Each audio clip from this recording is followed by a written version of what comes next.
باللہ السمیع العلیم من الانسان المفسدین الرجیم بسم اللہ والحمد للہ رب العالمین الرحمن الرحیم علی کل شیء قدیر الحمد للہ رب العالمین الرحمن الرحیم مالک یوم الدین الصلاۃ والسلام علی نبی الکریم احسن الکلام کلام اللہ احسن سنت سنت رسول اللہ احسن ولایت ولایت اولیاء اللہ لا خوف علیہم ولا هم یحزنون صدق اللہ العظیم۔ کل کائنات، کل جہان، کل عالم، تمام انسانوں اور جاندار، ہر چیز جو اللہ کی مخلوق میں ہے، سب کے لیے اللہ سے سلامتی کی، آسودگی کی، خوشحالی کی، بقا کی دعا کرتا ہوں۔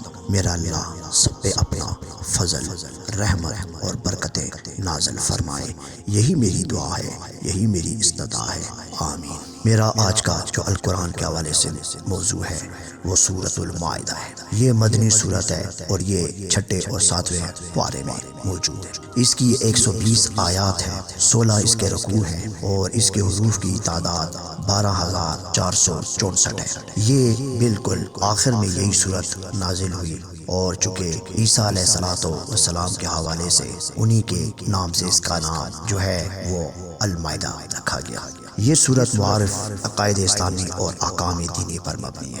اس کے پہلے حصے میں پیغمبر اسلام علیہ السلام کے بعد کی رہبری، عیسائیوں کے مسئلہ تثلیث، قیامت اور معاد کے کچھ مسائل اور انبیاء سے ان کی امتوں کے بارے میں پرستش کے معاملات ہیں۔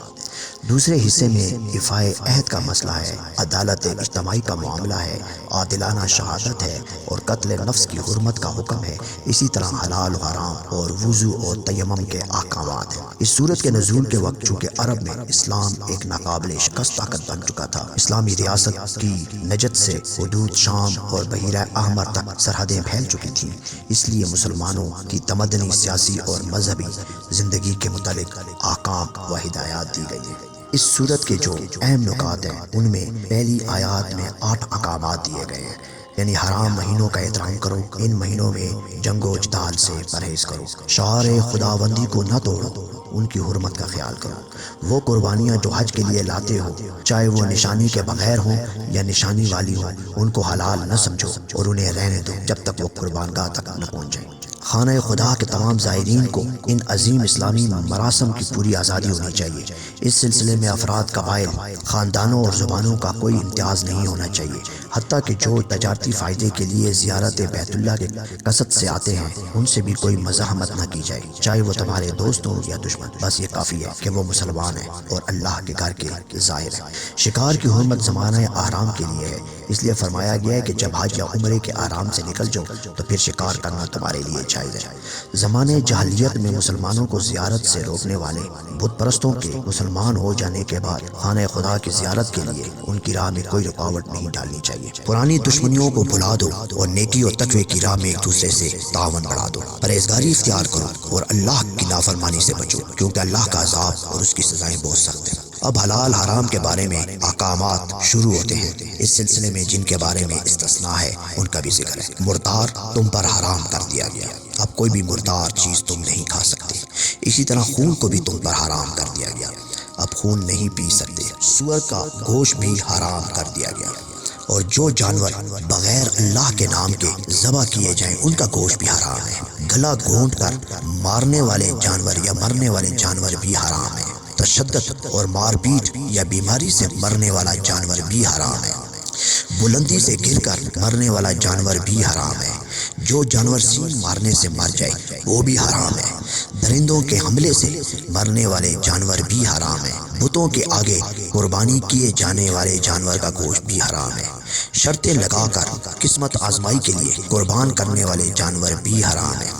اس جگہ ان تمام بحث سے اور دیگر اصلاحی مصادر سے معلوم ہوتا ہے کہ گوشت سے استفادہ کے بارے میں اسلام کی روش اس کے دیگر احکام کی طرح اعتدال پر مبنی ہے۔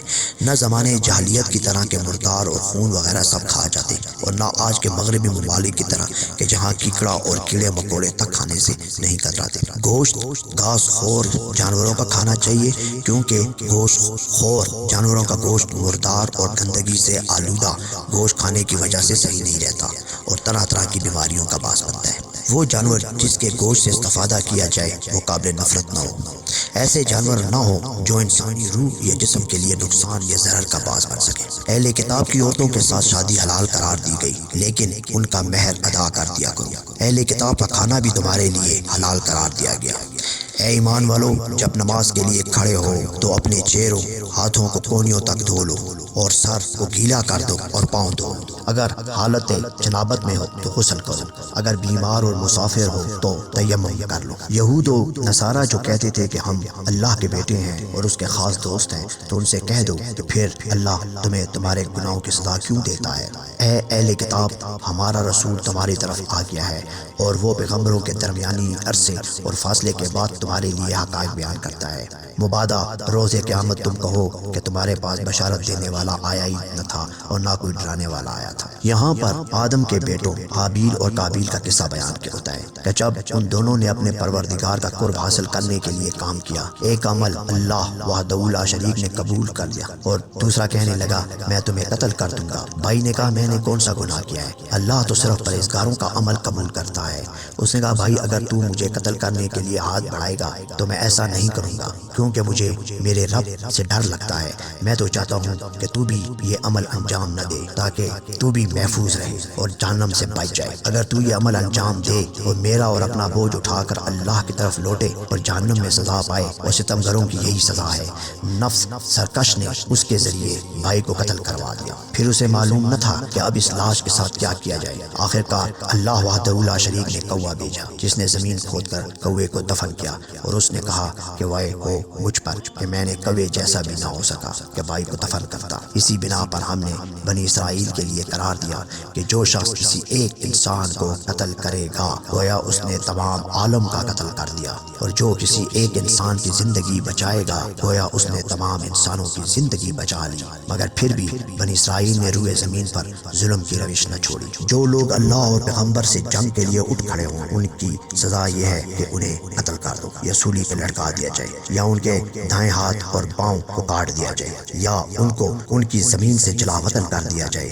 مگر جو اس پر تمہارے ہاتھ ڈالنے سے پہلے توبہ کر لے تو پھر اللہ بخشنے والا اور مہربان ہے۔ چور مرد اور عورت کا ہاتھ اس کے انجام دیے گئے عمل کی پاداش میں اللہ کی مقرر کردہ سزا کے طور پر کاٹ دو۔ وآخر الدعوانا والحمد للہ رب العالمین۔ سبحان ربک رب العزت عما یصفون وسلام علی المرسلین والحمد للہ رب العالمین۔ السلام علیکم ورحمۃ اللہ وبرکاتہ ومغفرۃ۔